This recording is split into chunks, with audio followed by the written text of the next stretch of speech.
trees. Trees, a major source of income for both Canada and Joyce Kilmer. Also, dogs' best friend. The tallest trees in Canada were to be found on Mount Up, a fir-clad pinnacle that stretched itself skyward 63 feet below sea level.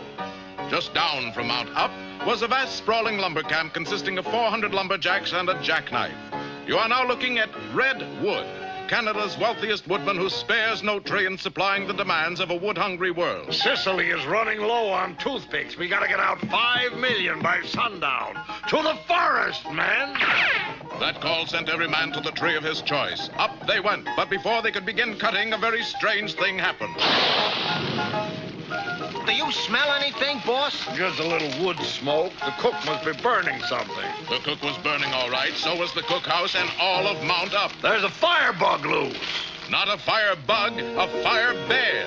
It was Stokey, who for years had been helping to prevent forest fires. He wasn't the same Stokey now, mainly because he was under the hypnotic influence of that foul ball of the great Northwest, Snidely Whiplash. Why are you doing this, Mr. Whiplash? How else can you barbecue hot dogs? Look into my eyes, Bear. Now, go light a fire somewhere. Now, when Canada has a problem, the mounted police have a problem. And their problem is Dudley Do-Right, the inspiration for the famous folk song, Why Don't You Do Right? Onward, faithful steed. We must reach Mount Up before sundown.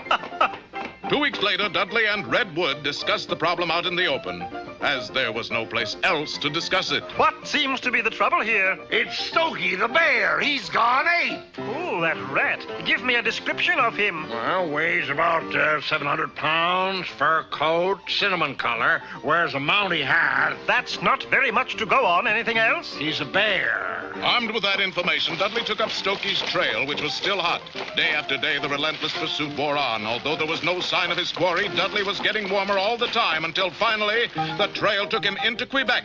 Stokey the bear? No, I haven't seen him. Well, I have reason to believe he is in your midst. I'll check on it. Firemen, fall in! Down the firehouse pole they slid. Unfortunately, whoever designed this firehouse did a poor job as there was a hole on the ground floor. Assembly was held in the basement. All right, Constable, look him over. Dudley went down the line, carefully scrutinizing each and every man. It was then when he came to the fifth man in line, he stopped still in his tracks. This man didn't shave this morning. And on he went, continuing his search. Looks like you were wrong, Constable. Dudley was about to agree when suddenly a three-alarm fire broke out somewhere in the city. Like the noble force they are, the firemen responded instantly. Off they roared at 90 miles an hour, only to realize that the three-alarm fire had broken out not in the city, but in their firehouse. The chief and his men fought desperately to control the raging fire. Each man did his job and did it well, all but one, who was nonchalantly toasting marshmallows. Chief, that man is shirking his duty. You mean Stokey, the new man? Stokey? The chase was on. But before our hero could grasp the elusive bear, he shot up the fire pole and disappeared. By now, the fire was hopelessly out of control, and the fighters joined the spectators. Then a gasp came from the crowd as a lone bear was seen standing on the roof, flames licking his feet. It is he, and I must save him. Unmindful of the danger, Dudley rushed into the burning building and fought his way to the roof. The chief also sprang into action and ordered his men to bring out the safety net. Unfortunately, the crew grabbed a hula hoop by mistake and the bear landed on Dudley. Dudley landed on his head. 2 weeks later, at Redwood's logging camp. Tell me, Inspector, whatever happened to Constable Do-Right and Stokey the bear? Well, I was all for putting Stokey in the poker. But Do-Right felt a change of scenery and some home cooking would do him more good, so he took him to stay with some friends of his in Chicago.